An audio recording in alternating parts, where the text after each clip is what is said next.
escala de su gira por África, el Papa León XIV llega a Camerún y asegura ante las autoridades que el país cuenta con los recursos humanos y espirituales para superar los conflictos y avanzar hacia un futuro de estabilidad y prosperidad. Analizamos la controversia por las expresiones del presidente Donald Trump contra el Papa León XIV en una entrevista con la presidenta de WTN News y cómo este choque reaviva el debate sobre el papel de la fe en la política internacional. En Perú continúa el conteo de votos de las elecciones presidenciales del domingo, donde se anticipa una segunda vuelta electoral entre Keiko Fujimori de Fuerza Popular y otro candidato aún por definirse. Rafael López Aliaga, uno de los favoritos, pide la nulidad del proceso por los centros de votación que no fueron instalados a tiempo. El diálogo para el cese al fuego de Israel contra Hezbollah en el Líbano concluye en Washington sin acuerdo, mientras continúa el bloqueo estadounidense de los puertos iraníes. Conocemos las vidas de dos religiosos de virtudes heroicas en camino a los altares que hicieron misión en Guatemala y Brasil, la monja polaca Stanislava Samulowska y el sacerdote brasilero Joao Siqueira. Hola amigos, hola Eddie, ¿cómo estás? Bien, gracias Natalie, un gusto como siempre estar contigo y con esos televidentes desde los estudios en Lima, Perú. Bienvenidos a su noticiero con enfoque católico EWTN Noticias. Yo soy Natalie Paredes. Soy Eddie Rodríguez Morel, gracias por acompañarnos. En el día de San Telmo Presbítero, empezamos las noticias con el Papa León XIV en Camerún, segundo destino de su gira apostólica por África. Informa nuestra corresponsal Paola Flynn.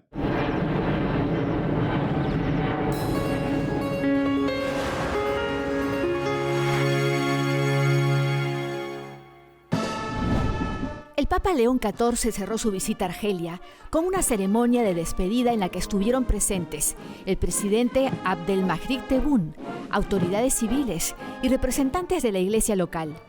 Antes de partir hacia el aeropuerto, el Santo Padre se detuvo en la Nunciatura Apostólica para agradecer personalmente a quienes hicieron posible este viaje apostólico. También visitó la guardería Nuestra Señora de África, dirigida por las Misioneras de la Caridad.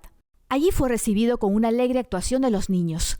Los saludó con calidez, les dio ánimos y bendijo a las hermanas que dedican su vida al cuidado de los más vulnerables. Una imagen que refleja el mensaje general de su viaje: compasión, dignidad y esperanza. A las 16:20, hora local, el avión papal aterrizó en Yaoundé, Camerún, dando inicio a la segunda etapa de su visita, que se centrará en temas de paz, reconciliación y el papel perdurable de la Iglesia en toda África. El pontífice se reunió con las autoridades, la sociedad civil y el cuerpo diplomático y habló de cómo Camerún aún conserva el recuerdo de las visitas realizadas por papas anteriores. Camerún cuenta con los recursos humanos, culturales y espirituales necesarios para superar las pruebas y los conflictos y avanzar hacia un futuro de estabilidad y prosperidad compartida. El esfuerzo común en favor del diálogo, la justicia y el desarrollo integral debe transformar las heridas del pasado en fuentes de renovación. Como he mencionado a menudo, los jóvenes representan la esperanza del país y de la Iglesia. Les jeunes représentent l'espérance du pays et de l'Église. Este viaje, que además de Camerún y Argelia también incluirá Angola y Guinea Ecuatorial, pone de relieve el compromiso constante del Vaticano con el fortalecimiento de los lazos con las comunidades africanas y rinde homenaje a las profundas raíces cristianas y al prometedor futuro del continente. Tras este encuentro, el Papa visitó un orfanato local y mantuvo una reunión privada con los obispos camerunenses.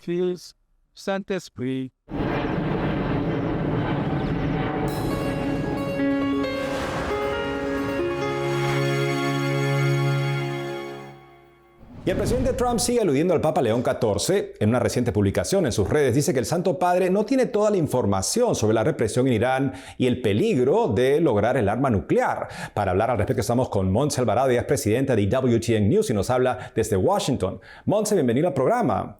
Muchas gracias, Eddie. Gusto estar con ustedes. No cuestionamos que el presidente Trump tiene acceso a información a la que no tienen acceso todos y por lo tanto toma decisiones tácticas militares en base a esa información, pero claro, el estilo de responder característico del señor Trump en esta ocasión dirigido al Santo Padre. Sí, no, obvio, amerita que pide una disculpa, empezamos ahí, pero la realidad es que es claro que el presidente Trump no entiende la estructura de la Iglesia Católica. Empecemos ahí, porque esa realidad es la razón por la cual él fue agredido después de ver la entrevista de los tres cardenales en 60 Minutes en un programa estadounidense en la que se le criticó muchísimo sus políticas sobre la inmigración, obvio sobre la guerra y también sobre el trato de las personas en sí. Estos tres cardenales que hicieron esta entrevista obvio hicieron algo que él se sintió ofendido, atacado y respondió yendo a su jefe, al Santo Padre, sin entender los principios que tenemos en la iglesia de lo que es la difusión de poder y estructura que tenemos en la iglesia. Los cardenales no le llaman al Santo Padre para pedirle permiso para hacer una entrevista o para dar ciertas declaraciones. Es muy importante lo que mencionas porque de esa manera se podría entender por qué, en efecto, el señor Trump se ha sentido provocado, no tanto por el Santo Padre, sino por declaraciones de cardenales que han hablado a título personal. Sí, ese es el principio de la subsidiariedad que rige en el liderazgo pastoral en la Iglesia Católica. Pero hablemos también de la realidad de lo que está viviendo el presidente Trump en este momento. Una cosa es ver la guerra justa, que es una guerra en la que estás tratando de encontrar un balance entre la violencia que existe y que existía en el régimen iraní antes de que entrara el gobierno estadounidense a parar las muertes de las miles de personas que estaban siendo perseguidas por el gobierno iraní. Ese fue el motivo, supuestamente, del presidente Trump. Pero como ha pasado el tiempo, la conciencia de la iglesia pide reevaluar esos momentos de la guerra. ¿Estamos todavía persiguiendo el mismo motivo? ¿Vamos a llegar a esa meta? Y esa reevaluación es la que atrayó todos estos comentarios de los líderes de la Iglesia Católica que están viendo la violencia que se sigue persiguiendo y las declaraciones del mismo presidente Trump diciendo que él iba a aniquilar una civilización completa. Esas son palabras que tienen mucho peso y a las que la Iglesia va a responder. El Santo Padre no solo está respondiendo a Trump, pero a todas las instancias de violencia que estamos viendo en el mundo, con la guerra en Ucrania, con todos los conflictos que caen en el peso de la realidad del liderazgo del Santo Padre. Casi da la impresión que el señor Trump decidió usar la retórica del régimen iraní, que siempre habla de destrucción y aniquilación de sus enemigos, como una última manera de presionar al régimen antes de lo que se convirtió, en este tipo ya de despliegue mayor militar, al parecer.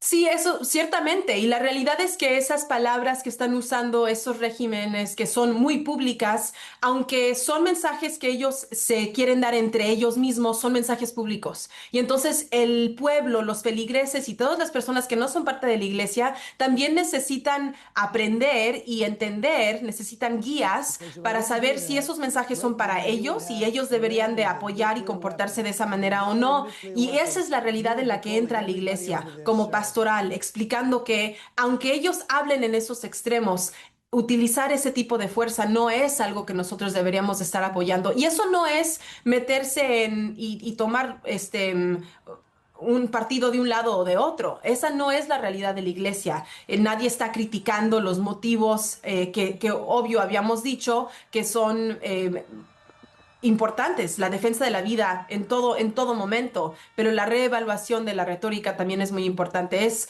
entrar en conciencia a la realidad de las cosas que estamos diciendo y el miedo que el pueblo en todo el mundo, los feligreses también, como dije, y los no feligreses que son parte de la iglesia y no, han sentido esta ansiedad sobre la violencia que se ha amenazado entre estos dos regímenes. Es comprensible que los Estados Unidos, el gobierno estadounidense y la Santa Sede, el Papa, tengan perspectivas diferentes y que surjan, como decía el señor Vance, incluso desacuerdos sustanciales, pero las formas esperamos que vuelvan a ser lo que han sido normalmente, donde se saluda el mensaje del Papa, la importancia de trabajar por la paz y tal vez se alude al hecho de que se está buscando hacer justamente eso al evitar que Irán pueda alcanzar una bomba nuclear. Esperemos que vuelva a ese tipo de civilidad el discurso. Sí, y es erróneo pensar que el mensaje del Santo Padre era solo para Trump. Él no solo le está hablando a una persona, obvio también le está hablando al régimen iraní y al mundo musulmán, cual está visitando físicamente o acaba de visitar en Argelia en las últimas horas, acaba de entrar a Camerún. Entonces estamos hablando de una realidad otra vez global en los mensajes del Santo Padre, pero una realidad que tenemos en los Estados Unidos que es específicamente estadounidense es esta libre expresión de la iglesia, la habilidad de hablar sobre las cosas políticas, de meterte en estos temas como un líder católico, no solo como una persona laica, pero como alguien que es líder de la iglesia, sacerdotes, cardenales, monseñores.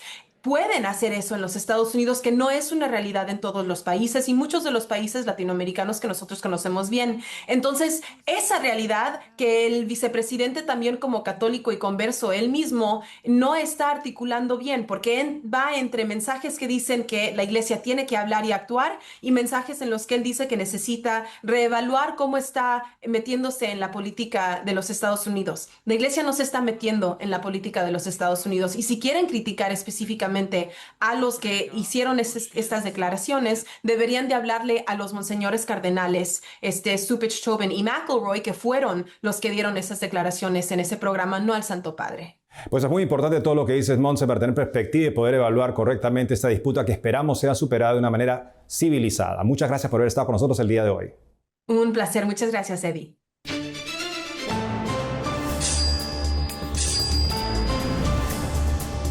Y ahora nos trasladamos a Perú en pleno conteo de votos para definir quién será el nuevo presidente de la República y la composición de un renovado parlamento con 2 cámaras, senadores y diputados. El domingo 12 de octubre, más de 27 millones de peruanos fueron convocados a las urnas con la esperanza de elegir entre 35 candidatos a un nuevo gobierno que les traiga estabilidad y paz. Estamos en conexión con nuestro corresponsal en Lima, Abel Camasca. Abel, ¿ya es posible saber quién gobernará el Perú? Hola Nati, todavía no. Lo cierto es que habrá segunda vuelta debido a que ninguno de los candidatos pudo pasar más del 50% de votos como pide la ley. Mientras tanto, Keiko Fujimori del partido Fuerza Popular e identificado como de la derecha es quien lidera los votos. En el segundo lugar hay una gran disputa entre 3 candidatos. El izquierdista Roberto Sánchez del partido Juntos por el Perú, Rafael López Aliaga, exalcalde de Lima y también identificado como de la derecha, y el de centro izquierda Jorge Nieto del partido Buen Gobierno. Cabe resaltar que existe ahorita una investigación fiscal y también por parte del Congreso debido a presuntas irregularidades que se habrían cometido el domingo durante las elecciones. 13 locales de votación no abrieron y los electores no pudieron ejercer su voto. Y recién el día lunes estas personas pudieron votar. ¿Y cuál es la reacción de los candidatos? Sí, Rafael López Aliaga ayer en la noche realizó un mitin frente a la sede del ente electoral y llamó a la insurgencia y a que se declare la nulidad de las elecciones. Mientras tanto, en el partido de Fuerza Popular de Keiko señalan de que no se debe dar la nulidad de elecciones por presuntas irregularidades. Mientras tanto, el partido de izquierda de Roberto Sánchez señala de que se debe respetar el voto del Perú profundo. Y el de centro izquierda, Jorge Nieto, señala que hablar de fraude hace mucho daño al país. Mientras tanto, los peruanos seguimos muy de cerca el conteo de votos en la página oficial de la OMPE, que se actualiza minuto a minuto. Gracias, Abel, por la información. Gracias. Adelante, Nati.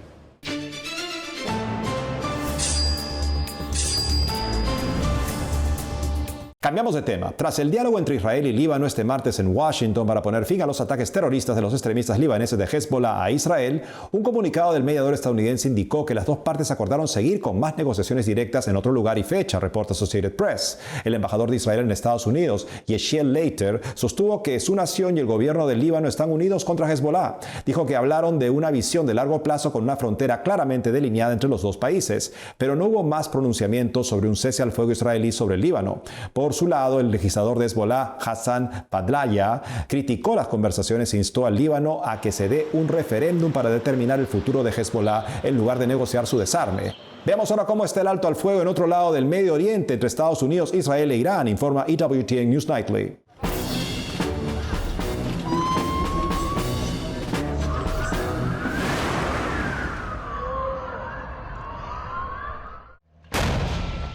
En la guerra de Estados Unidos e Israel contra Irán, el alto el fuego de la semana pasada parece mantenerse, pero el enfrentamiento en el estrecho de Hormuz corre riesgo de reavivar las hostilidades.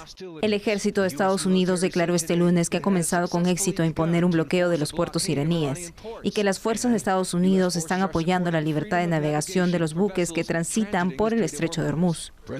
El presidente Trump afirma que una segunda ronda de negociaciones con Irán podría tener lugar en los próximos 2 días. El punto de fricción sigue siendo el de las armas nucleares. Irán no tendrá armas nucleares. Hemos acordado muchas cosas, pero ellos no han aceptado eso. Y creo que lo aceptarán. Estoy casi seguro de ello. De hecho, estoy seguro. Si no aceptan, no habrá acuerdo.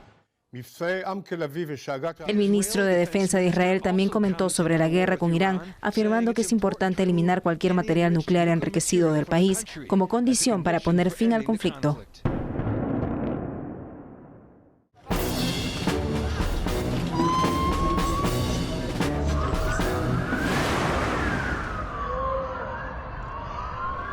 Hacemos una pausa y al volver, dos figuras ejemplares avanzan hacia la santidad tras su paso misionero por América Latina, la monja polaca Stanislava Samulowska en Guatemala y el sacerdote João Siqueira en Brasil. Además, se consagran 26 sacerdotes de los Heraldos del Evangelio en Brasil, un signo de esperanza para la iglesia en ese país. Regresamos con más noticias con Enfoque Católico.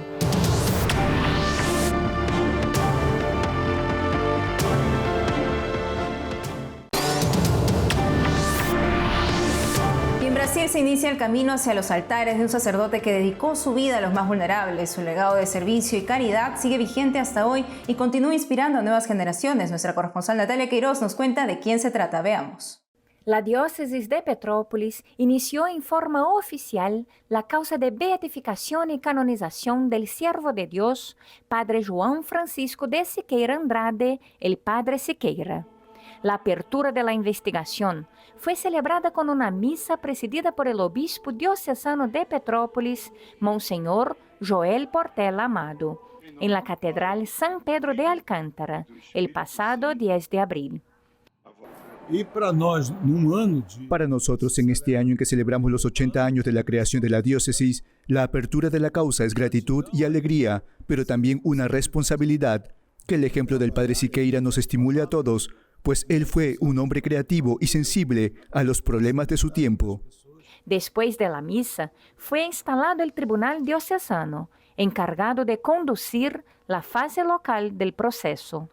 Durante esta etapa, serán analizados documentos históricos y recogidos testimonios sobre la vida, las virtudes y la fama de santidad del sacerdote. Padre Siqueira fue un sacerdote brasileño del siglo XIX que después de servir como capellán durante la Guerra del Paraguay, dedicó su vida al cuidado de las niñas huérfanas y vulnerables. Conmovido por el sufrimiento de quienes habían quedado desamparadas tras la guerra, fundó en Petrópolis la Escuela Doméstica Nuestra Señora del Amparo y la Congregación de las Franciscanas de Nuestra Señora del Amparo, obras que permanecen vivas hasta hoy. Los restos mortales del siervo de Dios reposan en la casa de la congregación en Petrópolis. La memoria del Padre Siqueira sigue viva entre nosotros, sobre todo entre las hermanas franciscanas de Nuestra Señora del Amparo a través de su carisma. Él tenía un carisma muy impactante, que es el de ser amparo. Si miramos bien su historia, vemos que cuidó con tanto celo y dedicación a las niñas vulnerables, que dejó un gran modelo para ser seguido hoy. Mantenemos vivo ese carisma y por eso su memoria continúa perpetuándose, aunque hayan pasado 145 años desde su fallecimiento. Ese legado de amor y servicio continúa inspirando a quienes hoy forman parte de la congregación fundada a partir de su obra. Catarina fue alumna del colegio y recibió el amparo que necesitaba en su infancia. Hoy, como postulante de la Congregación Franciscana del Amparo, sigue el camino de la vida religiosa para ser, como su fundador, un amparo en la vida de los demás. Para mí significa mucho. El ejemplo que el Padre Siqueira dejó de ser amparo en la vida de los niños y de quien más lo necesita fue también la forma en que yo recibí ese amparo cuando era alumna. Y hoy como hermana puedo llevar el amparo de Dios a los demás. El Padre Siqueira me inspira a llevar adelante el legado que él nos dejó, que es cuidar la vida, amparar, educar y conducir por el camino del amor. La devoción al Padre Siqueira también permanece viva entre fieles que afirman recibir gracias por su intercesión. Luana, quien perdió la vista, atribuye al Padre Siqueira numerosas gracias recibidas a lo largo de su vida. Para ella, la espiritualidad y el legado del siervo de Dios siguen siendo fuente diaria de fuerza y transformación. Él fue un hombre que abrazó la causa de los huérfanos, especialmente de las niñas que quedaron desamparadas después de la guerra, y estoy segura de que sigue trayendo ese amor a todas nosotras, mujeres, que confiamos en Jesús y en el amado Padre Siqueira. Dios nos muestra el milagro de la vida de muchas maneras y a través del siervo de Dios yo recibo bendiciones día tras día. Estoy aprendiendo que ver no es solo con los ojos físicos, sino también con los ojos de las manos. La apertura de la causa también despertó emoción entre los devotos, que sueñan con ver un día al sacerdote elevado a los altares.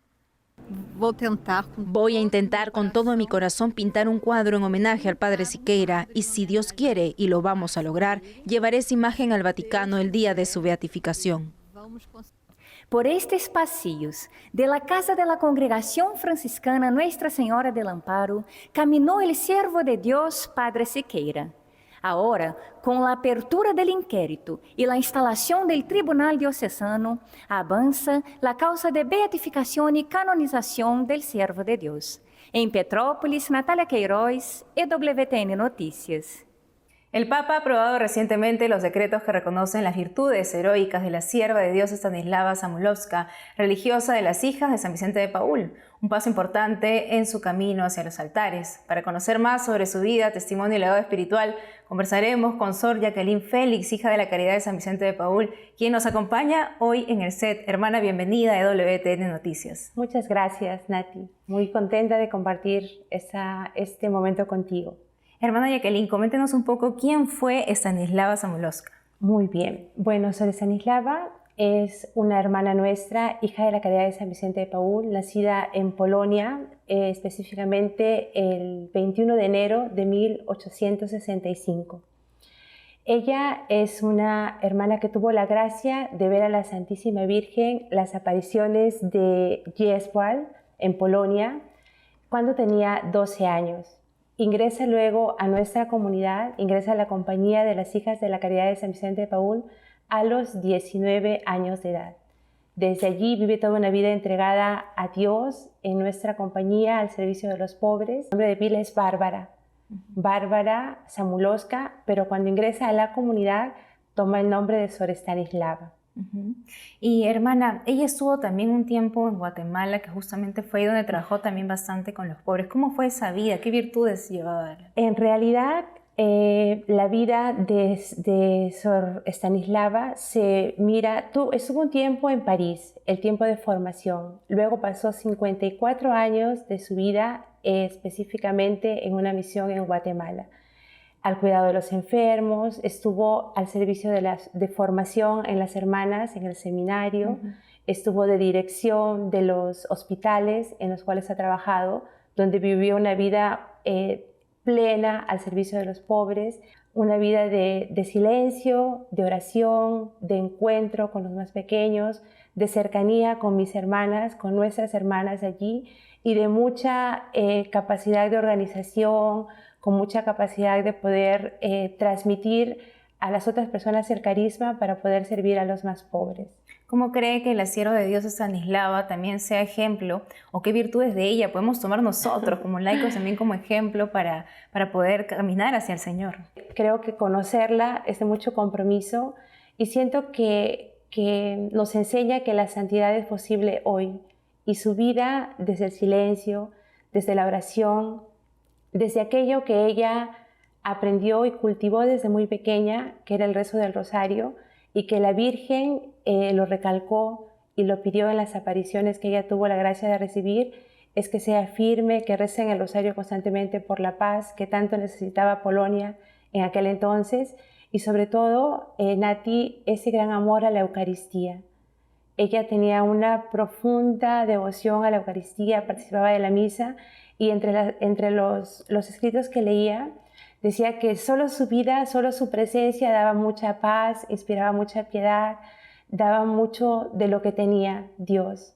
Y yo creo que hoy, más que nunca, estamos llamados a ello, a profundizar, a fortalecer nuestra vida de fe, nuestra vida de oración, a rezar el Santo Rosario, hoy que lo necesitamos tanto, por la paz en el mundo, la paz en nuestras familias, la paz en nuestros corazones y con ese deseo de poder dar a Dios a los demás.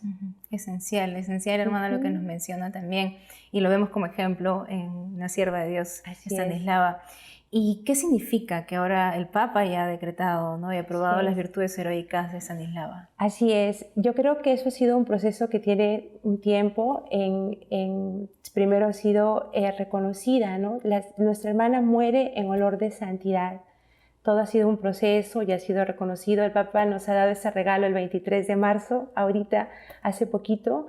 Y ahora todo este proceso lo lleva la Iglesia. Hay hermanas nuestras, sacerdotes encargados de llevar este proceso para poder seguir haciendo los estudios, seguir intensificar la oración, también para pedir alguna gracia especial, para que prontamente veamos a Sor Estanislava, Sor Bárbara Samuloska, en los altares, ¿no? Nos encomendamos entonces a su santa intercesión. Así es. Hermana Jacqueline Félix, muchísimas gracias por habernos conversado mucho más también sobre Sor Bárbara y la llevamos en la oración. Así es, gracias Nati. Y te comparto algo que me maravilló, que las últimas palabras, ya cuando las hermanas en el lecho de muerte estaban acompañándola, rezaban el acordaos y sus últimas palabras antes de partir al cielo fueron Jesús mío.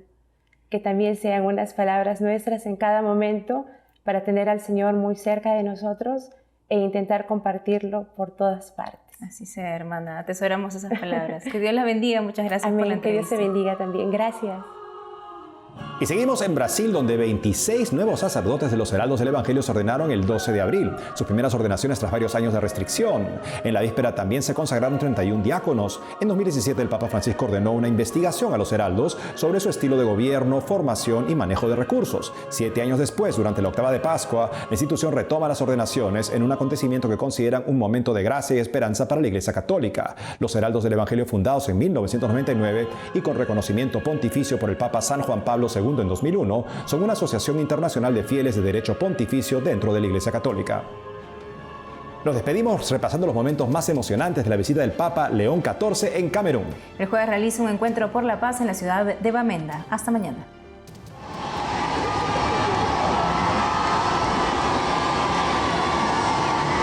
Thanksgiving moment. Thanks be to God for having the Holy Family.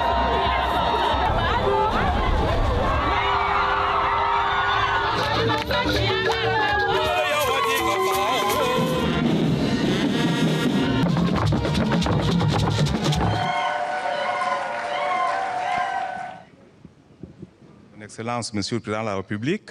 Éclaire le travail du corps diplomatique.